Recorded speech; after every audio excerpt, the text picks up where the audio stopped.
How's everybody doing today? So it's confirmed I am headed to Edmonton, Alberta this upcoming weekend to do a couple track days. I managed to convince my brother Dave and my friend Richard to join, so we're going to be headed out with three, in my opinion, pretty cool cars. Two ZL1 1LEs and a C5Z track car. But before we make the 1,300 kilometer trip to Edmonton, for our American viewers that's about 800 miles, it's best that I go through this car just to make sure everything's okay, make sure all the suspension components are tight and stuff like that. So stay tuned and I will show you what we're gonna go through when prepping this car for open lapping, and what you should probably be doing yourself if you plan to attend open lapping.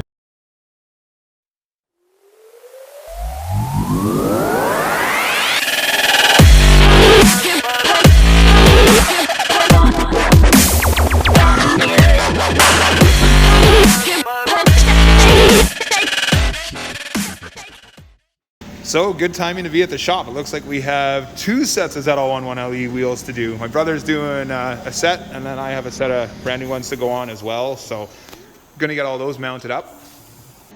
I have a little bit of wait time before my car can get pulled in, so I figured I would show you some cool stuff here. This is my brother's Corolla AE86 that he's been working on, that he bought. It's been a bit of a project. But it's S2000 swapped with a 6-speed, which is pretty cool.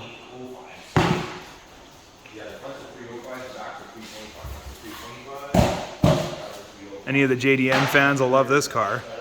And just a little Golf that I have as well that we have taken to the road course. Say hi, Dave. Hey, how's it going? That's the OG though. That is the OG. Time to make room for the Camaro.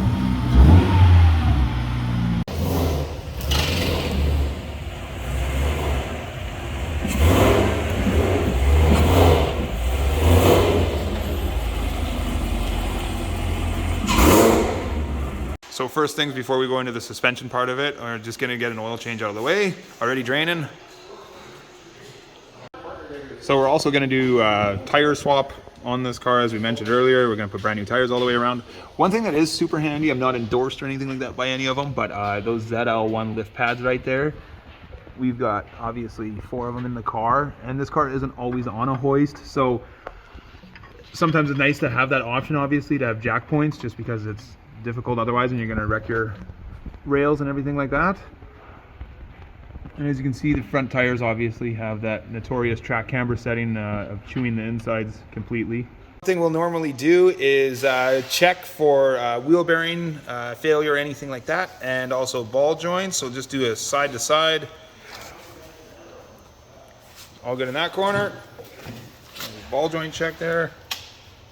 All good.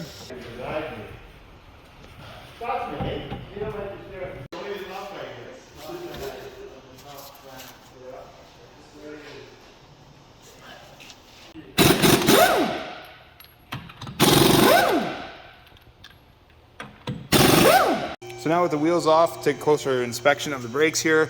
Rotors seem like they're in pretty good shape still. Pads are quite low, so it looks like we'll be doing brakes on this car today as well.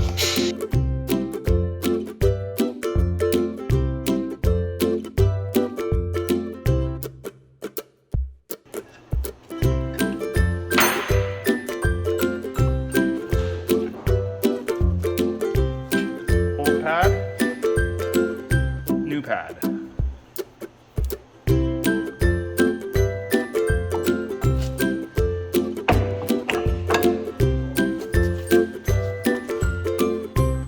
The nice part about doing brakes on this car is these are quite easy to change. So myself, I'm not mechanically inclined at all, and if you ask anyone I know, they'll tell you that I probably never wrench on my car, and which is true. I barely ever work on my own car. I usually pay people to do it.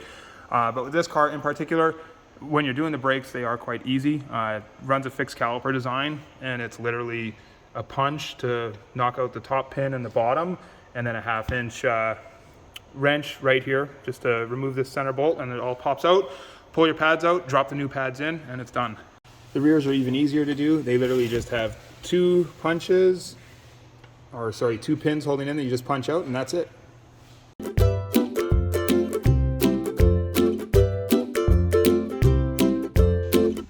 For tires, we just used the Supercar 3R. That's the stock tire that comes with the ZL1 1LE. They're 100 treadwear, pretty sticky rubber. They only come with like 5 30-seconds. Like these are brand new tires right here. And I mean, they almost look like they're done.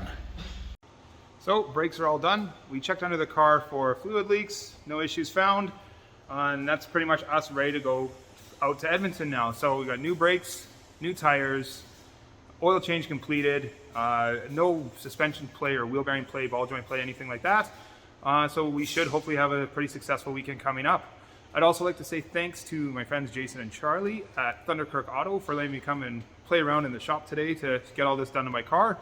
Without people like that, obviously, it would be much more expensive to do stuff like this. So thank you very much, guys. Have a great day, everyone.